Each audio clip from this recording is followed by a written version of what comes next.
Hello, ഈ കാണുന്ന short kurti തന്നെ സ്റ്റിച്ച് ചെയ്യുന്നുണ്ടല്ലോ. അപ്പോൾ നമ്മൾ ക്ലോത്ത് ഇതാ രണ്ടായിട്ട് മടക്കിയിട്ടിട്ടുണ്ട്. മുകളിൽ നമ്മൾ ജസ്റ്റ് ഒരു ലൈൻ അറേഞ്ച് വെറുതെ മാർക്ക് ചെയ്തിട്ടിട്ടുണ്ട്. എന്നിട്ട് നമുക്ക് നെക്കിൻ്റെ അളവെടുക്കാം. കഴുത്തകൽ എനിക്ക് 3.5 വേണ്ടത്. ഞാനത് ആദ്യം മാർക്ക് ചെയ്തു. പിന്നെ എനിക്ക് ഷോൾഡർ ലെങ്ത് ആണ് വേണ്ടത്. ഷോൾഡർ ലെങ്ത് എനിക്കൊരു 3.5 തന്നെയാണ് വേണ്ടത്.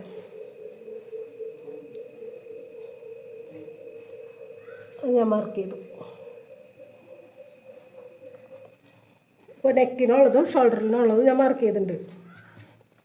എന്നിട്ട് ഷോൾഡറിന് നമ്മൾ മാർക്ക് ചെയ്തിട്ടില്ലേ, അവിടെ നിന്ന് നേരെ താഴേക്ക് കൈക്കുഴിക്ക് വേണ്ടിയിട്ട് നമുക്ക് മാർക്ക് ചെയ്യാം. എനിക്ക് 7 വേണ്ടത്.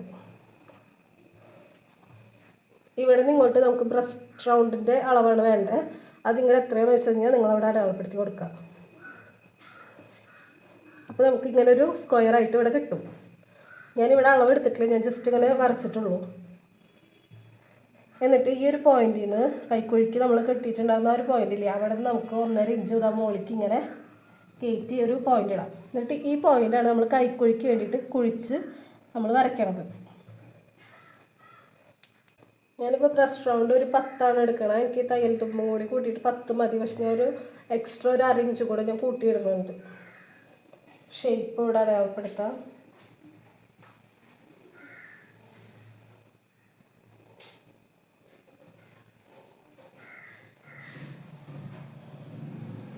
എന്നിട്ട് ഇത് നമുക്ക് ഷേപ്പ് നമുക്ക് ജോയിൻ ചെയ്യിക്കാം.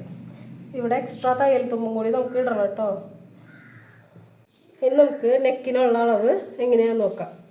നമ്മൾ നേരത്തെ 3.5 ഇവിടെ വരച്ച് വെച്ചിട്ടുണ്ടായിരുന്നില്ലേ, അവിടെ നിന്ന് നേരെ താഴേക്ക് എനിക്ക് കഴുത്തിൻ്റെ ഇറക്കം വേണ്ടത് ഒരു 6.5 ഒക്കെയാണ്. അപ്പോൾ നമ്മളിത് 6.5 ഇഞ്ചിലേക്ക് ഒരു പോയിന്റ് ഇട്ട് കൊടുത്തിട്ടുണ്ട്.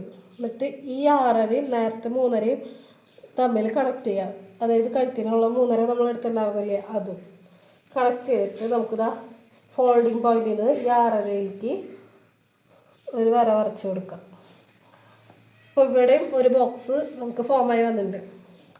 എന്നിട്ട് ഈ ഒരു പോയിന്റിൽ നിന്ന് ഈ ഒരു പോയിന്റിലേക്ക് നമുക്ക് ടേപ്പ് ഇങ്ങനെ പിടിക്കുമ്പോൾ ഇതാ നമുക്കൊരു വീനക്ക് ഇവിടെ കിട്ടും.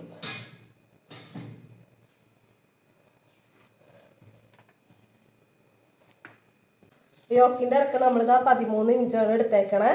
ഈ 13 ഇഞ്ചിൽ നിന്ന് നമുക്കിതാ മുകളിലേക്ക് ഇങ്ങനെ കയറ്റിയിട്ട് ഫോൾഡിങ് പോയിന്റ് വരുന്നിടത്ത് നമുക്കൊരു 4 ഇഞ്ച് മാർക്ക് ചെയ്യാം ആലിയ കട്ടിന് വേണ്ടിയിട്ട്. എന്നിട്ട് നമുക്ക് ഈ വേസ്റ്റിൻ്റെ അതായത് ഷേപ്പ് വരുന്നുണ്ടല്ലോ, അവിടെ നിന്ന് ഇങ്ങോട്ടേക്ക് ഇതാ ടേപ്പ് ഇങ്ങനെ പിടിച്ച് കഴിഞ്ഞ് കഴിഞ്ഞാൽ ആലിയ കട്ടിൻ്റെ ഒരു മോഡൽ നമുക്കിവിടെ കിട്ടും.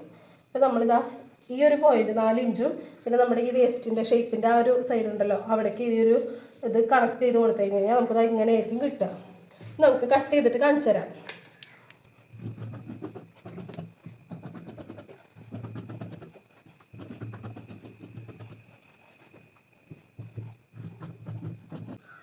ഇതാ കട്ട് ചെയ്ത് കഴിഞ്ഞപ്പോൾ നമുക്കിതാ എങ്ങനെയാണ് കിട്ടിയേക്കണത്. നമ്മൾ ഫ്രണ്ട് പോർഷൻ ആലിയ കട്ടായിട്ടാണല്ലോ ചെയ്യണേ.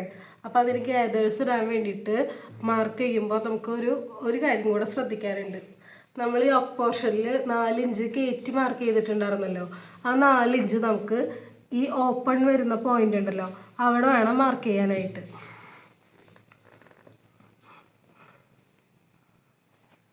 അവിടെ 4 ഇഞ്ച് മാർക്ക് ചെയ്തിട്ട് ഈ 4 ഇഞ്ചിൽ നിന്ന് നമുക്കിതാ ഇവിടേക്ക് ഈ ഫോൾഡ് വരുന്ന പോയിന്റ് ഉണ്ടല്ലോ, ഫോൾഡ് വരുന്നതിലേക്ക് കണക്ട് ചെയ്യണം.